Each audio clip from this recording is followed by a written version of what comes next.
దుర్గ మనుషుల నుండి తనను కాపాడిన చక్రిని భర్తగా ఒప్పుకున్న మహాలక్ష్మి. అసలు ఇదంతా ఎలా జరిగిందనేది వీడియోని స్కిప్ చేయకుండా చివరి వరకు చూడండి.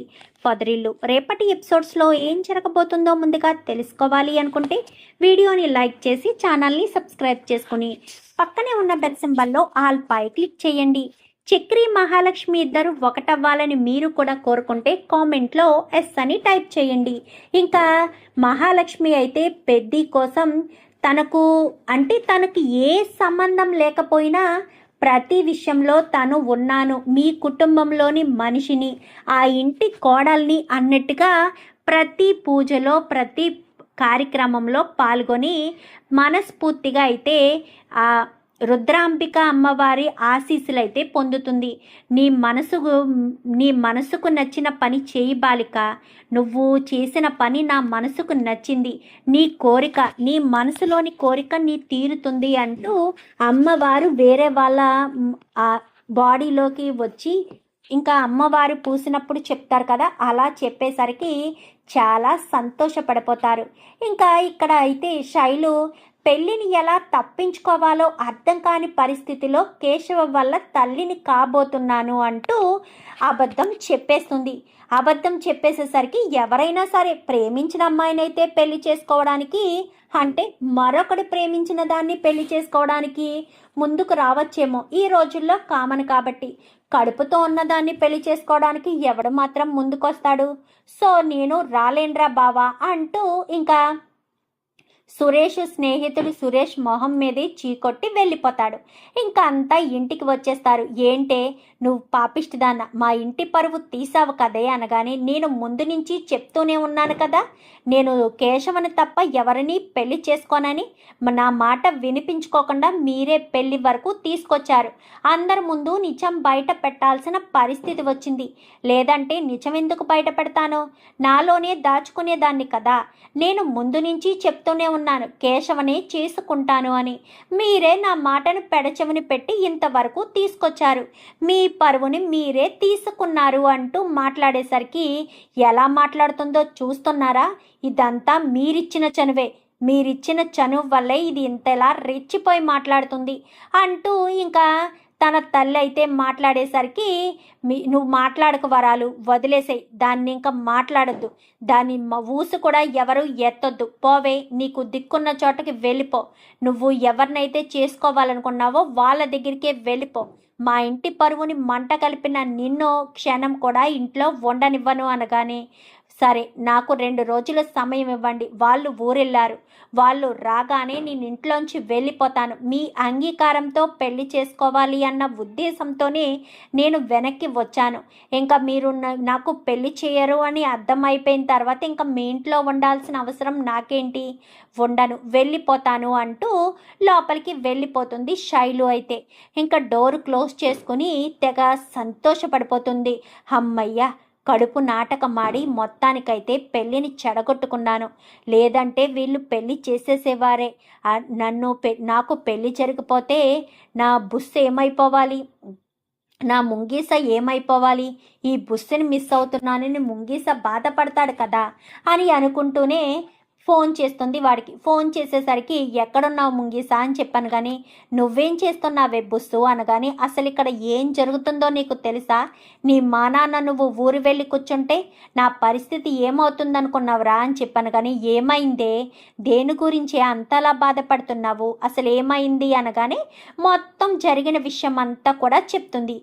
ఏంటే అలా చెప్పావా అనగానే, మరి ఏం చేయమంటావరా, అది చెప్పడం వల్లే వాళ్ళు నన్ను వదిలిపెట్టారు, లేదంటే ఆ పెళ్లి కొడుకు నేను ఎంతలా చెప్పినా వినిపించుకున్నాడు అనుకుంటున్నావా? బలవంతంగా నా మెడలో తాళి కట్టించడానికి ప్రయత్నం చేశారు. ఎలా తప్పించుకోవాలో అర్థం కాక నేను కడుపుతో ఉన్నాను, 2వ నెల కడుపు అంటూ చెప్పేశానురా అని చెప్పనేసరికి, ఏదోటి చేసావు కదా, ఏమైంది, మీరు వెళ్ళిన పని అయ్యిందా అనగానే, పూజ అయితే సక్రమంగా పూర్తయింది, అన్నయ్య పెళ్ళి జరిగిన మరుక్షణం మనం పెళ్లి చేసుకుందాం అనగానే, అంత టైం లేదురా, నేను మాత్రం ఇంట్లోంచి బయటికి వచ్చేయాలి, ఎందుకంటే ఏదొక సమయంలో మా అమ్మ నన్ను హాస్పిటల్కి తీసుకెళ్ళి, లేదంటే నాకు పెట్టే ఫుడ్లో ఏదైనా కలిపేసి నా కడుపును పోగొట్టే ప్రయత్నం చేస్తుంది. నిజానికి వాళ్ళ దృష్టిలో నేను కడుపుతో ఉన్నాను. దానివల్ల నాకు ఏదైనా జరగచ్చు. 2 రోజుల్లో ఇంటి నుంచి బయటికి వచ్చేయాలి అని చెప్పనేసరికి హాస్టల్లో ఉంటానురా అనగానే, సరే బుస్సు, నేను వచ్చాక నిన్ను బయటికి తీసుకొస్తాను సరేనా అని చెప్పనగానే సరే అని ఇంకా శైలు ఫోన్ పెట్టేస్తుంది. ఈ విషయం కాస్త చక్రికి చెప్దామనుకుంటే చక్రి మహాలక్ష్మి ఇద్దరూ బయటికి వెళ్తారు. ఎందుకంటే మహాలక్ష్మి ఒంటరిగా తిరుగుతుందని చక్రితో పాటు బయటికి వెళ్ళారు కదా. కేశవ కూడా చూస్తాడు, అవును కదా ఇద్దరూ బయటికి వెళ్ళారు, సర్లే వచ్చాక వాడికి చెప్దాము అని ఇంకా మా కేశవ అయితే అనుకుంటాడు. చక్రి మహాలక్ష్మి ఇద్దరూ పొలాల్లోకి వెళ్తూ ఉండగా ఇంకా దుర్గ చూస్తాడు. దుర్గ చూసి ఎవర్రా వాళ్ళు అని చెప్పి వాళ్ళ మనుషుల్ని అడుగుతాడు. అడిగేసరికి మీ చెల్లెలు గారి మీ అక్కగారి కొడుకు కోడలు అనేసరికి, అవునా, వాళ్ళని మాత్రం మట్టు పెట్టండ్రా అని చెప్పనేసరికి ఇంకా చుట్టూ మనుషులు కాస్త చేరతారు. మనుషులు చేరేసరికి ఇంకా ఏం చేయాలో అర్థం కాదు. చక్రి వాళ్ళని కొడుతూ ఉంటాడు. మహాలక్ష్మిని వాళ్ళు ఒకరు పట్టుకుని కత్తి తీసుకుని పొడవడానికి ప్రయత్నం చేయడంతో చక్రి రౌడీలను కొట్టి ఆ కత్తిని గట్టిగా పట్టుకుంటాడు. పట్టుకోవడంతో కత్తిని ఇలా గట్టిగా పట్టుకుంటారు కదా, ఆ మనిషి అంటే ఆ దుర్గ మనిషి కాస్త కత్తిని ఇలా వెనక్కి లాగడంతో చక్రి చెయ్యి కోసుకుపోతుంది. ఇంకా రక్తం వచ్చేస్తుంది. ఇంకా రక్తం దెబ్బతోటి చక్రి వాళ్ళందరినీ కూడా చిత్త కొడుతూ ఉంటాడు. వాళ్ళు వస్తూనే ఉంటారు. ఇంకా కొంతమంది చెయ్యంట రక్తం కారుతూనే ఉంటుంది. మహాలక్ష్మి గారు మీరు ఇక్కడే ఉండండి అంటూ ఆ రక్తం చేతిని కాస్త మహాలక్ష్మి చేతిని పట్టుకుని పక్కకిలాగ ఉంచడంతో ఆ చేతినున్న రక్తం అలా ఎగిరి మహాలక్ష్మి నుదుటిన బొట్టులా పడుతుంది. పడేసరికి మహాలక్ష్మి ఇలా అద్దుకుని చూసుకునేసరికి నుదుటికి రక్తం కనిపిస్తూ ఉంటుంది. ఇంకా మహాలక్ష్మి పక్కకు నిలబడ్డం దుర్గం మనుషులందరినీ కూడా చిత్త కొట్టుడు కొట్టి ఇంకా కొట్టేసరికి వాళ్ళంతా కూడా పారిపోతారు. ఆ మహాలక్ష్మి గారు మీకేం జరగలేదు కదా, మీకేం కాలేదు కదా అనగానే, నాకేమీ కాలేదు, నేను బాగానే ఉన్నాను, మీ చేతికే గాయమైందంటూ తన చున్నీని గబగబా చింపేసి మహాలక్ష్మి చక్రి చేతినైతే చుడుతుంది. మీకేం కాలేదు, అది చాలు నాకు, ఎందుకు మీరు ఇంత రిస్క్ చేశారు, అయినా నా ప్రాణాలు కాపాడడానికి మీరు ఇంత రిస్క్ చేయాలా అనగానే, మీరే నా ప్రాణం అన్నప్పుడు మీ ప్రాణాలు కాపాడడానికి నేను రిస్క్ చేయడంలో తప్పు లేదు కదా అని చెప్పి ఇంకా చక్రి అని వెళ్దామని చేయి పట్టుకుంటాడు.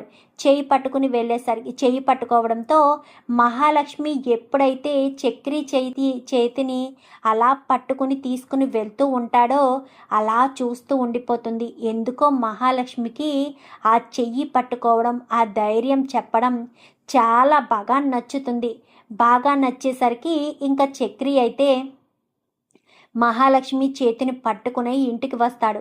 ఇంటికి వచ్చేసరికి చేతికి చున్నీ చుట్టి ఉండడం అదంతా చూసి, ఏమైంది, ఏం జరిగింది అని చెప్పి ఇంటికాడ మాధవ్ అయితే అడుగుతాడు. ఏం కాలేదన్నయ్య అనగానే, లేదు పెద్ది, చాలా పెద్ద ప్రమాదమే జరిగింది, ఎందుకంటే ఇలాంటి మనిషి పని జరిగింది అనగానే, రే ఏంట్రా ఇది అనగానే, అవునన్నయ్య మామయ్య మనుషులే నా మీదకి వచ్చారు అనేసరికి, వాళ్ళని చిత్త కొట్టేసి పంపించావా, నీ ప్రాణానికి ఏమీ కాలేదు కదా, అమ్మ మహాలక్ష్మి నీకేం కాలేదు కదా, చక్రి ఉండగా నాకేమవుతుంది పెద్ది, చక్రి నాకు కొండంత అండగా నిలబడి ఉన్నప్పుడు నాకు ఏమైనా కానిస్తాడా, ఏదైనా అవ్వనిస్తాడా, ఏమీ అవ్వనివ్వడు కదా అని చెప్పి మాట్లాడేసరికి, సరేనమ్మా అని చెప్పి ఇంకా ఇద్దరు కూడా లోపలికి వస్తారు. ఏంట్రా ఇది, వీడికి ఇంత పెద్ద గాయమైంది అని చెయ్యి విప్పేసరికి చాలా లోతుగా గుచ్చుకుంటుంది కత్తి. లోతుగా గుచ్చుకునేసరికి గబగబా పసుపు తీసుకొచ్చి పసుపు వేసి కట్టేసరికి మండిపోతూ ఇంకా భోజనం కూడా తినకుండా వెళ్ళిపోతాడు చక్రి. వద్దన్నయ్య నేను తినలేను అని వెళ్ళిపోతాడు. వెంటనే మహాలక్ష్మి మాధవ ప్లేట్లో భోజనం పెట్టి తినిపిద్దామని తీసుకుని వెళ్తుండగానే, పెద్ది నాకు ఇవ్వండి అని చెప్పి మహాలక్ష్మి కాస్త ఆ ప్లేటుని తీసుకుంటుంది. ప్లేటుని తీసుకెళ్ళి గదిలోకి వెళ్ళి పడుకున్న చక్రి దగ్గరికి వెళ్ళి చక్రి గారు అని నిద్ర లేపడంతో చక్రి లేచి కూర్చుంటాడు. ఏంటండి మీరొచ్చారు? నాకు వద్దు ఆకలి వేయడం లేదు అని చెప్పాను కదా అనగానే, మీకు ఎందుకు ఆకలి వేయడం లేదో నాకు తెలుసండి. మీ చేతికి గాయమైంది, మీకు తినడం కష్టంగా ఉంటుంది, అందుకని చేతికి గాయమైందని కడుపులో ఉన్న ఆకలిని భరిస్తారా? ఆకలి లేకుండా ఎలా ఉంటుంది? ఆకలి వేస్తుంది కదా, రండి నేను తినిపిస్తాను అనగానే, అయ్యో మీకెందుకు శ్రమ, అన్నయ్య ఉన్నాడు కదా అనగానే, మీరు నా కోసమే ఇంతలా కష్టపడ్డారు, నా కోసమే కష్టపడి దెబ్బ తగిలించుకున్నారు, అది నాకు ఎందుకు శ్రమ అవుతుంది? మీరు చేసిన దానికి కృతజ్ఞతగా నేను బదులు తీర్చుకున్నట్టు అవుతుంది కానీ అని చెప్పి ఇంకా మహాలక్ష్మి భోజనం తినిపిస్తూ ఉంటుంది. మొత్తం అన్నం అంతా పెట్టేందంతా కూడా పూర్తిగా కడుపు నిండగా తిని, ఎప్పుడో మా అమ్మ గోరుముద్దలు తినిపించడం కూడా నాకు తెలియదు, మా అన్న గోరుముద్దలే నాకు తెలుసు. మళ్ళీ ఈరోజు మీ చేత్తో భోజనం తింటుంటే అమ్మ గోరుముద్ద తినిపిస్తూ ఇలా ఉంటుందా అని అనిపిస్తుంది అని చెప్పనేసరికి ఒక్కసారిగా మహాలక్ష్మి కళ్ళల్లో కన్నీళ్లు వస్తాయి. ఇటు చక్రి కళ్ళల్లో కూడా కన్నీళ్లు వచ్చేసరికి ఇంకా కళ్ళని నీళ్లు తుడుచుకుని మహాలక్ష్మి మంచినీళ్ళు తాగండి అని మంచినీళ్ళు ఇచ్చి తన గదిలోకి వచ్చేస్తుంది. ఇంకా అలా వచ్చేసిన తర్వాత మహాలక్ష్మి గదిలో పడుకొని ఆలోచిస్తూ ఉంటుంది. చక్రి అక్కడ ఉన్న జనాలతో ఫైటింగ్ చేయడం, అక్కడికి వచ్చిన మనుషులతో ఫైటింగ్ చేయడం, అదంతా చూసి మహాలక్ష్మి అదే పదే పదే గుర్తు తెచ్చుకుంటుంటుంది. ఇంకా మహాలక్ష్మి చక్రికి భోజనం తినిపించడం ఇది కూడా గుర్తు తెచ్చుకుని, ఇంకా అదంతా గుర్తు తెచ్చుకున్న మహాలక్ష్మి తనలో తనే నవ్వుకుంటుంది. ఏంటిది, నీలో ఏంటి మహాలక్ష్మి ఈ మార్పు అని చెప్పి అనుకుంటూ ఉండగానే, ఇదే కదా ప్రేమ అంటే మహాలక్ష్మి అంటూ ఎదురుగా ఒక అంతరాత్మ అయితే ప్రత్యక్షమవుతుంది. ఎవరు నువ్వు అనగానే, ఏంటి నన్ను గుర్తుపట్టలేదా? నేను నీ అంతరాత్మని, నువ్వు చక్రిని ఇష్టపడుతున్నావు కదా అనగానే, నేను చక్రిని ఇష్టపడడం ఏంటి? నువ్వు తప్పుగా అనుకుంటున్నావు, నేనేమీ చక్రిని ఇష్టపడడం లేదు. చక్రి అంటే నాకెందుకు ఇష్టం ఉంటుంది? చక్రినేదో ఆపద్ధర్మంగా పెళ్లి చేసుకున్నానే తప్ప నేనేమన్నా ప్రేమించి పెళ్లి చేసుకున్నానా చక్రిని ఇష్టపడడానికి? నాకు చక్రి అంటే ఇష్టమే లేదు, చక్రిని నేను అస్సలు ఇష్టపడను అని చెప్పాను. కానీ నాకు తెలుసులే మహాలక్ష్మి, నువ్వు చక్రిని ఇష్టపడుతున్నావని, పైగా చక్రిని చూడకుండా ఉండలేకే బయటకు వచ్చి చూస్తూ ఉన్నావని అంతా నాకు తెలుసు. నన్ను మోసం చేయాలనుకుంటున్నావా? నన్ను నువ్వు మోసం చెయ్యలేవు అని చెప్పనేసరికి, అవునా అంతా నీకు తెలుసా? ఏం తెలుసు అని చెప్పాను. కానీ నువ్వు చక్రిని ప్రాణం కంటే ఎక్కువగా ప్రేమిస్తున్నావని, ఆ విషయాన్ని నువ్వు ఒప్పుకోలేకపోతున్నావని, చక్రిని పెళ్లి చేసుకుంటే నీ భవిష్యత్తు ఏమవుతుందో అన్న ఆలోచనతో మంచి మనసు నిన్ను ఎంతగానో ఇష్టపడుతున్నా చక్రిని దూరం చేసుకోవడానికి నువ్వు ఎంతలా కష్టపడుతున్నావని అర్థమవుతుంది అని చెప్పనేసరికి, మీరు నువ్వేమంటున్నావో నాకు అర్థం కావట్లేదు. అర్థమవుతుంది మహాలక్ష్మి, నీకెందుకు అర్థం కాదు? నీకు అన్నీ అర్థమవుతాయి. ఎందుకంటే చక్రిని నువ్వు ఇష్టపడుతున్నావు కాబట్టి నీ మనసులో ఉన్న ప్రేమను చక్రికి అర్థమయ్యేటట్టు చెప్పు, అంతా అర్థమవుతుంది అనగానే, నిజంగా నేను చక్రిని ఇష్టపడుతున్నానా? నీ అంతరాత్మని నేను, నాకు తెలీదా? ఎవరు మాత్రం చక్రిని ఇష్టపడరు? చక్రి అందం, ఆలోచన, చదువు లేకపోవచ్చు, కానీ చక్రికి నువ్వంటే చాలా ఇష్టం. నీకు చిన్న దెబ్బ తగిలినా తట్టుకునే మనస్తత్వం కాదు చక్రిది. నువ్వు నడుస్తుంటే నీ అరికాళ్ళు ఎక్కడ ఎండ తగిలి మండుతాయో బొబ్బలు ఎక్కుతాయో అని అక్కడ ఎవరూ స్పందించలేదు. చక్రి మాత్రమే స్పందించి నీ అరికాళ్ళకి నీళ్లు తగిలేటట్టుగా చల్లటి నీళ్ళని ఎందుకు వేశాడు? నీ కష్టం చూడలేకే కదా. నువ్వు అదంతా మోసిన తర్వాత నీ చేతులు కందిపోయి కాలిపోతే ఐస్ క్యూబ్స్ తెచ్చి మరీ నీ చేతులకి ఎందుకు మసాజ్ చేశాడు? నువ్వు కష్టపడుతూ ఉంటే చూడలేకే కదా. ఇక ఒక మగవాడు ఆడదాని మీద ప్రేమను ఇంతకంటే ఎలా చూపించగలడు? ఇంత ప్రేమ ఉంది నీకు చక్రికి నువ్వంటే. ఇంత ప్రేమ ఉండడం వల్లే చక్రి నిన్ను అంతలా చూసుకుంటున్నాడు. అంత ప్రేమించే వ్యక్తిని మాత్రం ఎట్టి పరిస్థితుల్లోనూ వదులుకోవద్దు మహాలక్ష్మి. మనం ప్రేమించిన వాళ్ళు కాదు, మనల్ని ప్రేమించే వాళ్ళు దొరకడం మన అదృష్టం అంటారు. అలాంటి అదృష్టం నీకు దక్కింది. ఎప్పటికీ నీ ప్రేమ ఇలానే ఉంటుంది. తన మీద ఏ మార్పు ఉండదు. ఎందుకంటే తనకి నువ్వంటే ప్రాణం కాబట్టి అని చెప్పనేసరికి, మరి నువ్వెందుకు చక్రిని దూరం పెడుతున్నావు అనగాని, నేనేమీ దూరం పెట్టడం లేదు కదా అని చెప్పనేసరికి, నువ్వు చేసే ప్రతి పనికి వెనక చక్రిని దూరం పెడుతున్నట్టే అనిపిస్తుంది. అది నీకు అనిపించడం లేదా అని చెప్పనగానే, నాకెందుకు అనిపిస్తుంది, నాకేమీ అనిపించట్లేదు. అయినా నేను చక్రినేమి ఇష్టపడడం లేదు కదా. లేదు మహాలక్ష్మి, నిన్ను నువ్వు మోసం చేసుకోవు. చక్రిని నువ్వు ఇష్టపడుతున్నావు. నీ మనసులోని మాటను చక్రికి చెప్పేసే. చక్రి కూడా చాలా సంతోషపడతాడు. ముఖ్యంగా పెద్ది, నువ్వు ఎంతగానో అభిమానించే పెద్ది కూడా సంతోషపడతాడు. ఆ జ్యోతిష్యుడు చెప్పిందే నిజం చేస్తావా? పెళ్లి చేసుకున్న ఇంట్లో వాళ్ళు ఎవరూ కూడా సంతోషంగా కలిసి కాపురం చెయ్యరు అన్న మాటనే నిజం చేస్తావా? లేక చక్రితో జీవితాంతం కలిసి ఉంటావా? నువ్వు ఈ కాలం ఆడపిల్లవే కావచ్చు, కానీ సంప్రదాయాలు ఆచారాలు పాటించే ఆడపిల్లవి. ఆడపిల్ల మెడలో ఒకసారి తాలి పడితే, 3 ముళ్ళు పడితే చనిపోయేంత వరకు అతనే తన భర్త అంటూ బ్రతుకుతుంది. మరి నువ్వు ఎలా పెళ్లి చేసుకున్నా చక్రిని మెడలో తాలి కట్టాడు కదా. తాలి కట్టాడంటే నీ భర్త అన్నట్టే కదా. ఇప్పుడు చక్రిని కాదని నువ్వు మరొకరిని నీ జీవితంలోకి ఆహ్వానిస్తావా? చక్రితో గడిపిన క్షణాలు, తనతో పెనవేసుకున్న అనుబంధాలు, తనతో జ్ఞాపకాలు, వాటన్నింటినీ మర్చిపోయి మరొక వ్యక్తితో నువ్వు జీవితాంతం సంతోషంగా ఉండగలవా? నీ జీవితంలో సంతోషం ఏర్పడుతుందా? ఒక్కసారి ఆలోచించు మహాలక్ష్మి. నీవు మనసు పెట్టి ఆలోచించు. నువ్వు చక్రిని ఇష్టపడుతున్నావో లేదో అనేది నీకు బాగా తెలుస్తుంది అని చెప్పి మాట్లాడేసరికి ఇంకా ఏం మాట్లాడాలో ఏం చెయ్యాలో కూడా అర్థం కాదు మహాలక్ష్మికి. ఇంకా తన అంతరాత్మ మాయమైపోతుంది. మరుసటి రోజు ఉదయాన్నే మహాలక్ష్మిలో కొత్త మార్పు కనిపిస్తుంది. ఇంకా ఉదయం లేవడంతో పెద్ది, కాఫీ నేను పెట్టనా అని చెప్పాను కానీ వద్దమ్మా అనగానే, ఇంటి కోడలే కదా పెట్టాలి అని చెప్పనేసరికి ఒక్కసారిగా షాక్ అయిపోతాడు ఇంకా పెద్ది. అయితే ఇంటి కోడలేంటమ్మా అనగానే, మరి నేను ఈ ఇంటి కోడలనే కదా పెద్ది, ఇంటి కోడలే కదా, ఇంటి పనులు ఇంటి బాధ్యతలన్నీ పంచుకోవాల్సింది అని చెప్పనేసరికి, అవును అవునవును అంటూ పక్కకు వెళ్తాడు. పక్కకు వెళ్ళేసరికి, మీరు వెళ్ళి కూర్చోండి పెద్ది, నేను వెళ్ళి అందరికీ టీ పెట్టి తీసుకొస్తాను అంటూ మహాలక్ష్మి టీ పెడుతుంది. పెట్టేసరికి, అదేంటన్నయ్య టీ పెట్టడం మానేసి వంటగదిలోంచి వచ్చేసావు, వదినకి అప్పగించావు అని చెప్పాను కానీ, అప్పగించాను అని చెప్పాను కానీ, ఏమైందన్నయ్య అనగానే, మీ వదిన అన్న మాటకు నాకు నోటంట మాట రావడం లేదురా అని చెప్పి కేశవకి కన్నాకు చెప్తాడు. ఏంటి, వదిన అన్న మాటకు నీ నోటంట మాట రావడం లేదా? ఏమంటున్నావు? మహాలక్ష్మి వదిన ఏమన్నది అనగానే, ఇంటి కోడలే కదా ఇంటి బాధ్యత తీసుకోవాల్సింది, ఇంట్లో వాళ్ళకి కావాల్సింది చూడవలసింది అని అన్నదిరా అని చెప్పనేసరికి, ఏమంటున్నావనియా?